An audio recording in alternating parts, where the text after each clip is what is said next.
Allez, suite et fin de la saison 2019 de Formule 1, donc avec le Grand Prix d'Abu Dhabi qui s'est couru aujourd'hui même. Bon, c'était un peu chiant comme course, on va pas se mentir. De toute façon, les Grands Prix d'Abu Dhabi en général, c'est pas la folie. Il y a rarement des safety cars, rarement des crashs, vu les dégagements interminables qu'il y a autour des virages. Donc c'est Lewis Hamilton qui s'est imposé avec un arrêt au stand devant Verstappen à 16 secondes de derrière. Donc Hamilton n'a pas été inquiété de toute la course en fait. Leclerc beaucoup plus loin sur la Ferrari en troisième position. Juste derrière, on retrouve Bottas qui est quand même bien remonté, il faut avouer, de la dernière place. Il a changé des pièces sur sa voiture du coup. Et Vettel donc qui clôt le top 5 avec 1 minute 4 de retard sur le leader Lewis Hamilton. Albon 6ème donc à 1,09 et tout le reste à un tour. Perez 7, Norris 8 sur la McLaren devant Kiat 9ème et Sainz il est 10ème. Et derrière on retrouve les deux Renault, Ricciardo Hülkenberg qui faisait sa dernière course de Formule 1 de sa vie. Enfin, normalement. Donc à voir s'il sera récupéré en pilote numéro 3 par une équipe l'an prochain ou s'il va revenir en F1 en 2021. Bon, rien n'est impossible, j'ai envie de vous dire, mais bon, ça me paraît un peu compliqué pour lui. Il n'a eu aucun podium dans sa carrière. Il a certes fait de bonnes courses, mais c'est pas un pilote qui restera dans les mémoires en fait. C'est un bon pilote, mais sans plus Hülkenberg. Et c'est dommage. C'est dommage pour lui. Donc 13ème Raikkonen devant Magnussen, 14ème, 15ème Grosjean. Donc Léa, c'est toujours une catastrophe en course, devant Giovinazzi 16ème. Russell 17ème sur la Williams devant Gasly qui a eu une course assez terrible, le pauvre français qui a fini deuxième à Interlagos, on se rappelle. Et Kubica 19ème donc devant Lance Stroll qui a abandonné le pilote canadien. Alors un point sur le classement pilote, là c'est le top 10 du coup, je vais vous montrer le reste après. Hamilton 413 points devant Bottas 2ème, 326 points. Verstappen conserve la 3ème place du coup. Devant Leclerc qui finira 4ème avec 24 points d'avance sur Vettel. Vettel qui a fait une mauvaise saison, on peut le dire, qui s'est quand même fait devancer par Leclerc alors que celui-ci a eu pas mal de malchance, notamment Bahreïn, il était en tête, il a abandonné, donc 25 points en moins. Et au final, on voit que Leclerc termine avec beaucoup de points d'avance quand même. Bon bref, Sainz 6ème, donc 7ème Gasly sur la Toro Rosso, qui terminera Gasly devant Albon, grâce notamment au Grand Prix du Brésil où il finira 2ème, plus 18 points donc.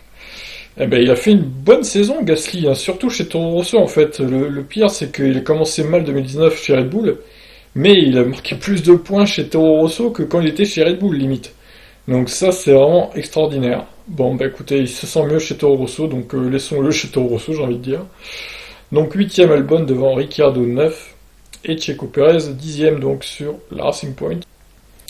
Ensuite, on a Lando Norris, 49 points pour le pilote anglais, devant Kimi Raikkonen, 43, Kiat, 13ème place avec 37 points, Hülkenberg, 14ème seulement à 17 points de Ricciardo. Bon, Hülkenberg, encore une fois, il n'a pas fait une très bonne saison 2019, on va pas se mentir, donc c'est aussi pour ça, je pense, vraiment aucune équipe n'a voulu le conserver ou le reprendre après, quoi. Donc voilà, c'est comme ça. Lance Stroll 15, 16ème Kevin Magnussen donc, Giovinazzi 14, Romain Grosjean 8.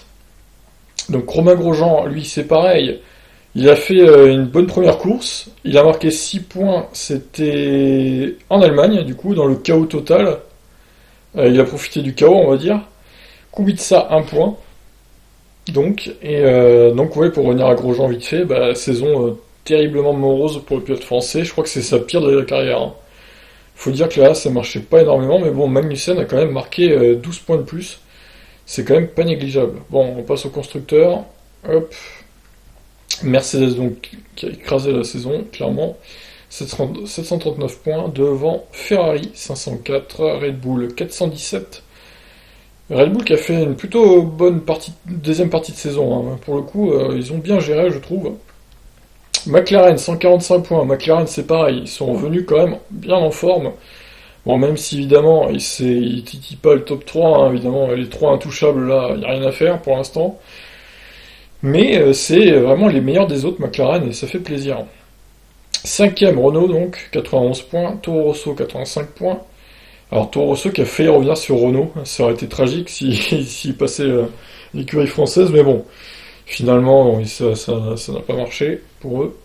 Racing Point donc 7ème place pour l'équipe devant Alfa Romeo 57 points, Haas 28 et Williams un petit point pour l'équipe anglaise qui a connu, je crois que ça devait être une de ses pires saisons de toute la carrière de Williams. Hein. Clairement, waouh, quelle saison de merde. Des voitures à 2 secondes au tour plus lentes que le top 10, enfin, que le peloton, surtout entre la 10e et la 15e place, voire la 16e, elles sont 2 secondes plus lentes, limite. Enfin, c'est une saison de merde hein, pour l'écurie anglaise, disons-le. J'espère vraiment qu'ils vont remonter la pente l'année prochaine. On leur souhaite en tout cas. Bon bah écoutez, voilà, ça en est terminé pour cette saison du coup. Alors est-ce que c'était une bonne saison? Il y avait du moins bon, enfin il y avait du bon et du moins bon. Il y avait quelques courses sympas quand même, je vais essayer de reprendre le calendrier, voilà. On va essayer de refaire un peu le point rapidement de si je me souviens. Donc Melbourne, bof, c'était pas extraordinaire, Bottas a gagné devant Hamilton, Verstappen. Alors Bahreïn, on a failli assister à la première victoire de Leclerc, mais casse moteur, il me semble, pour le pilote monégasque, donc c'était un doublé. Ah non, Leclerc, il lui est arrivé quoi à Bahreïn? Ah, il a fini troisième, donc c'est pas là qu'il a abandonné. Je ne sais plus, Bahreïn, il a dû se faire avoir sur la stratégie, je pense. Shanghai, Hamilton, Bottas, Vettel, bon, c'était pas extraordinaire. Bakou, pareil, bon, Bakou si, il me semble que c'était un peu fou, mais ça m'a pas marqué plus que ça, donc il y a eu plus fou, je pense. Bon, Barcelone, toujours une procession, Monaco aussi. Alors Montréal, Vettel avait gagné, mais il a été pénalisé de 5 secondes pour être revenu sur la piste comme un gros porc. Donc au final, c'est Hamilton qui gagne. Donc Vettel, au final, il a gagné... Ah si, il a quand même gagné Singapour, c'est vrai. Doublé Ferrari d'ailleurs. Magnifique. Alors le Grand Prix de France, c'était une purge, clairement. Ce 5 du Paul Ricard, moi je l'aime pas du tout.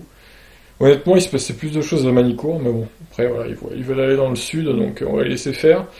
Grand Prix d'Autriche, Verstappen, Leclerc, Bottas, il me semble qu'elle était pas mal cette course. Grande-Bretagne, il s'est pas passé grand chose, il me semble, Hamilton, Bottas, Leclerc. Hockenheim, ah ouais, Hockenheim, je crois que c'était la meilleure de la saison avec la pluie et tout. Les diverses sorties de piste, etc. On a quand même un podium avec 4 dessus, donc magnifique quoi. Et même Hamilton est parti à la faute, il finit quasiment 7 ou 8ème, hors des points quasiment. C'était magique ce Grand Prix d'Allemagne. La Hongrie, il ne pas passer grand chose non plus. Alors, première victoire de Leclerc à Spa du coup. Là c'est vraiment Spa et Monza, ça, là pour le coup Leclerc il était chaud. Hein.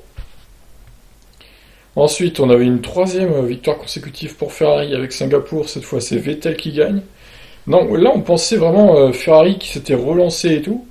Mais au final, à partir de la Russie, ben, c'est reparti à Mercedes, quoi. Hamilton, Bottas. Japon, Bottas, Vettel, Hamilton. Mexique, Hamilton, Vettel, Bottas. États-Unis, Bottas, Hamilton, Verstappen. Alors, Interlagos, la course était plutôt calme. Les 2 premiers tiers. Après, ça c'est depuis la safety car avec Bottas en fait, bah ça a foutu la merde et tout le monde s'est excité un peu et du coup les Ferrari se sont accrochés. Et après c'était n'importe quoi. Je crois que c'était l'une des plus folles aussi. Hein. Je dirais qu'avec Hockenheim, le Grand Prix du Brésil au final, je mettrais quand même Hockenheim la course la plus folle de la saison. Et le Brésil deuxième. Bon, après, le 3, suite 3, 4, 5, je sais pas honnêtement, ça se jouait entre plusieurs courses. Mais bon, globalement, c'était pas la pire saison des dernières années, mais c'était pas non plus la folie. Mercedes a quand même bien dominé, écrasé même la saison. Même si on a eu quelques vainqueurs surprises et quelques podiums surprises, au final, bon, c'est un peu toujours les mêmes qui gagnent hein, quand on regarde, voilà. Bon, bah écoutez, en espérant une saison 2020 un peu mieux que ça. Alors je ne sais pas si je continuerai mes résultats sur YouTube. La monétisation de ma chaîne ayant été refusée, je ne sais pas si je ferai les résumés des courses et les classements et tout. Je verrai selon ma motivation. J'ai une autre chaîne sur les voitures électriques que j'alimente pas mal chaque jour. C'est Electib, ça s'appelle. Si vous voulez aller voir, mais si ça vous intéresse les voitures électriques. Mais au final, je sais pas si je continuerai d'alimenter cette chaîne parce que YouTube m'a refusé lamentablement la monétisation. Et oui, YouTube est devenu une mafia. Bon allez, dites-moi en commentaire ce que vous avez pensé de cette saison, Pierre. Et peut-être à l'année prochaine, on verra. Sinon, je vous invite à rejoindre ma chaîne sur les voitures électriques, youtube.com/electib. Allez, ciao tout le monde.